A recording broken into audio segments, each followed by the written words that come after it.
Hey everyone, and welcome to the first video where I'm going to give you 5 quick military history fun facts to make you sound a little bit cooler at parties and stuff.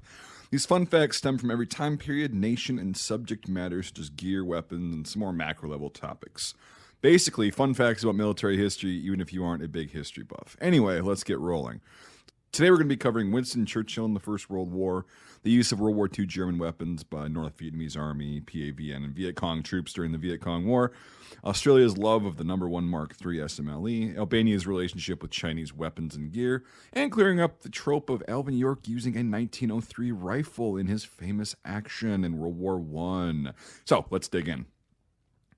First one is we start out with one of my favorite hipster commander fun facts, as it's something that I can relate to and probably would have attempted to do myself. So shortly after taking command of a battalion of the 6th Royal Scots Fusiliers as a lieutenant colonel in late 1915, the commander of the French 33rd Corps gifted Churchill with an M1915 Adrian helmet. Churchill was known to have an affinity for anything French and for strange and unusual hats. He was quoted as saying, "It looks so nice and will perhaps protect my valuable cranium," he told his wife, Clementine, saying it was the cause of much envy. "I looked most martial in it, like a Cromwellian. I always intended to wear it under fire, but chiefly for the appearance." I know, my superb impression of him. I know. Anyway, he did indeed wear the infamous blue helmet while serving in a relatively quiet, nevertheless active sector on the Western Front until he returned to England in June of 1916.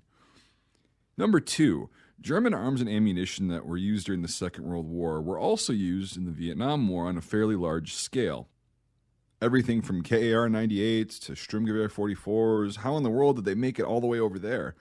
After the Second World War ended, the Soviets had captured and begun refurbishing a bunch of German armaments for storage in case World War III ever broke out. These are to be considered second-line firearms, basically issued in a massively desperate situation where the populace needed to be armed, which hopefully they would never see. Because these were so low on the priority list for stockpiled weapons, these were often sent to smaller emerging communist nations as aid to fight off Western ideologies. When North Vietnam requested arms and ammunition, the Soviets had very little issue sending tens of thousands of leftover German weapons for pro-communist forces to use against the pro-Western forces in Vietnam. These weapons were used throughout the entire war and served many years after in many capacities. Number 3. Australian and New Zealand Army Corps troops utilized the Lee-Enfield No. 1 Mark III and Mark III Star rifle in the First World War, just like their British counterparts. But in World War II, British forces were issued the newer No. 4 Mark I rifle, but the Aussies stuck with their No. 1 Mark IIIs. When the British military made the switch, well, for the most part, to the No. 4 during World War II, Australia and India, little extra fun fact in there, decided that it would be too costly and time-consuming to get the equipment and to manufacture a new rifle and many new parts, and also to have to retrain the current military on a brand new rifle. After World War II, the Aussies had more rifles than they knew what to do with, making it easy to maintain a healthy inventory. If rifles wore out and such, they could be easily replaced with current inventory.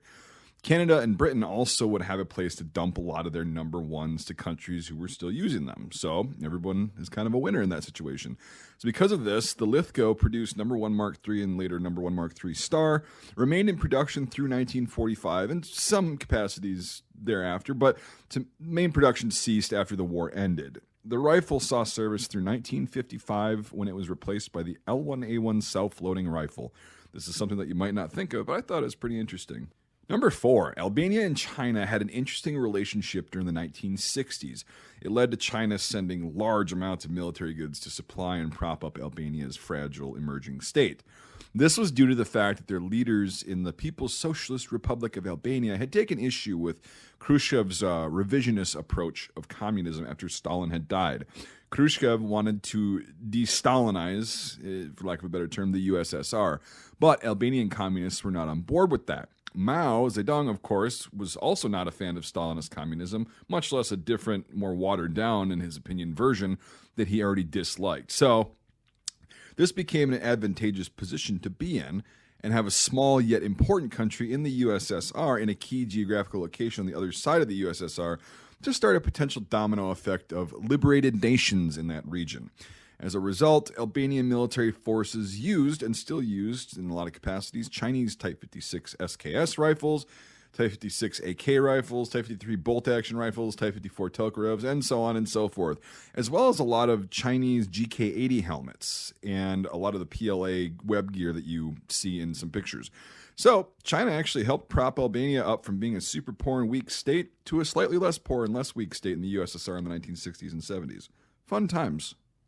Number 5. Ah, yes, the infamous Sergeant Alvin York story, filled with century-long tropes and massive misinformation about how the famous incident actually happened. Propaganda is a wonderful thing. One of these many inaccuracies was that York carried and used the Model 1903 rifle, as evident by bronze statues, and even portrayed in the 1941 film starring Gary Cooper, is seen wielding a 1903 rifle. Now, what's interesting is that York actually used a U.S. rifle model of 1917 during his actions. But why would people think he carried a 1903? Well, there are a couple of reasons, but the main one is really that the M1917 wasn't viewed as being a quote-unquote American gun, since it was designed by the British as the Pattern 14 and then retooled in 1917 and manufactured as the U.S. M1917 chambered in the U.S. caliber of .30-06. But still, it was not considered an American gun because it wasn't designed here, even though it was produced here. Interesting. The patriotism and sort of America sort of attitude after the First World War demanded and insisted that he carried the 1903, which eventually became the understood truth. Well, thanks to researcher James Gregory, I can tell you with 100% certainty based on original photographs that York did indeed carry a Model 1917. Here's a photograph of Company G, 328th Infantry Regiment of the 82nd Division at Camp Gordon on February 15th, 1918. It is very obvious that these are Model 1917 rifles. Here's a close-up of our hero standing behind with a nice smirk on his face. Not 1903s, but wait, they were only training. So could they have gotten 1903s over there? The actual answer is when they arrived overseas, the 82nd were issued, a lot of the 82nd were issued SMLE No. 1 Mark IIIs for a short period of time while training with British troops. Then, after their training was complete, their service rifles were returned to them, and in this case, that was the 1917 rifle. And then they were sent to the front. Now, how do we know this? Well, this is the photo of Murray Savage's grave, a name you might not be familiar with, but was one of the men killed during the actions on October 8th, 1918. If you look closely, you'll see the rifle on top of the grave is indeed a Model 1917. So, there you have it, folks. Thank you so much for watching. If you're interested in learning more about the Sergeant York story, the way it actually happened, there is a website called theother16.com. I'll post a link to that in the description. I'll also post a link to the Facebook group headed by James Gregory. He's dedicated many years of his life to doing intensive research on this subject, so I have him to thank for these photographs that he only has. So, very interesting. Anyway, I'd also like to take this time to thank the sponsors of this video and my channel, my YouTube channel members and Patreon supporters. You guys rock and have made it possible for me to make some really fun content over the years, and I appreciate all of you guys, past and present. You too can support this channel if you'd like with a link to the Patreon in the description. For $5 a month or more on either platform, you'll have Discord access and on Patreon access to exclusive podcasts periodically. If you can't support me financially, I totally understand that. You can just like, subscribe, and share this video out to help spread the fun facts of military history to your friends and to the rest of the world. Thanks again so much for watching, everybody. I hope you enjoyed it, and we'll see you on the next video.